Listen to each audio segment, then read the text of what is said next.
Қайырлы күн достар, қалдарыңыз қалай? Сіздермен Алтынай.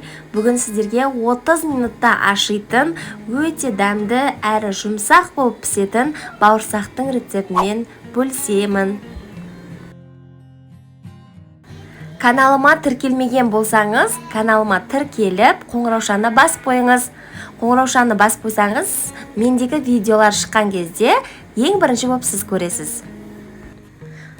Алдымен жылы суымызды құйып, ашытқымызды салып, жақсылап араластырып, 5-10 минутқа қойып қоямыз. Мен ашытқының осы түрін қолданамын, керемет нәтиже береді. Кейде 5-10 минут күтпей-ақ бірден қамырын илеуге кірісіп кетем. Жақсы көтереді.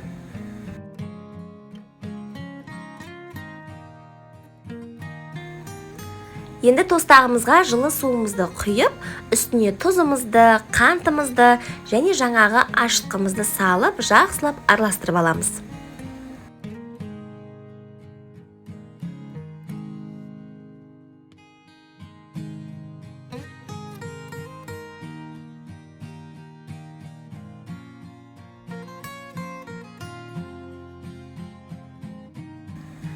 Міндетті түрде қамырымызды електен өткізіп алыңыздар. Мен алдын ала дайындап қойдым.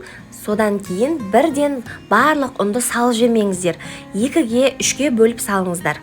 Бірінші бөлігін салғаннан кейін араластырып алыңыздар. Одан кейін барып, бірден салып, жақсылап илесеңіздер болады. Мінекей қараңыздар, қамырымыз өте сұйықта, қою да болып тұрған жоқ, орташа көлемде. Осыдан кейін бір қасықтай майымызды құйып, сыртынан жақсылап араластырып, 30-40 минутқа бетін жауып қоямыз.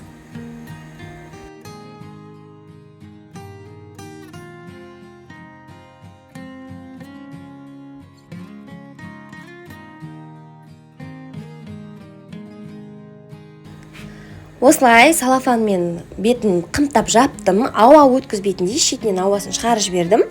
Сосын сүлгімен осылай жауып қоясыздар. Жылы жерге қойсаңыздар да болады. Мінекей достар, қамырымыз дайын, керемет әдемі болып көтерілді. Енді жақсылап жаятын боламыз. Осы қамырды 2-ге бөлемін. 2 қамырдан әдемі бауырсақтар шығады.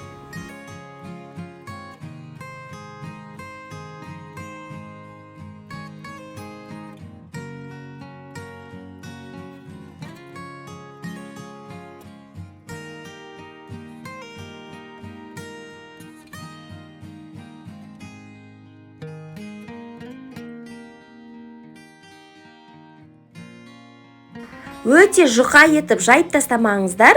Қолмен осылай оқтаудың көмегімен кішігірім ғана жайсаңыздар жеткілікті.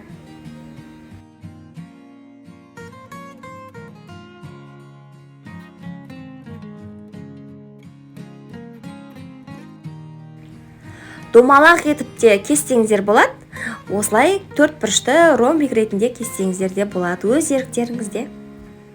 Қызып тұрған майымызға бірнешеуін салып, 2 жағына қаратып, жақсылап қызартып пісіріп аламыз.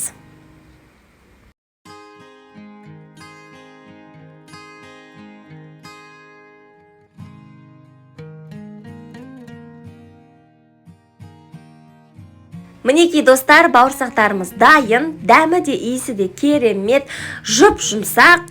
Міндетті түрде жасап көріңіздер. Видеоны соңына дейін көргендеріңізге үлкен рахмет. Маған тіркелуді ұмытпаңыз. Сау болыңыздар.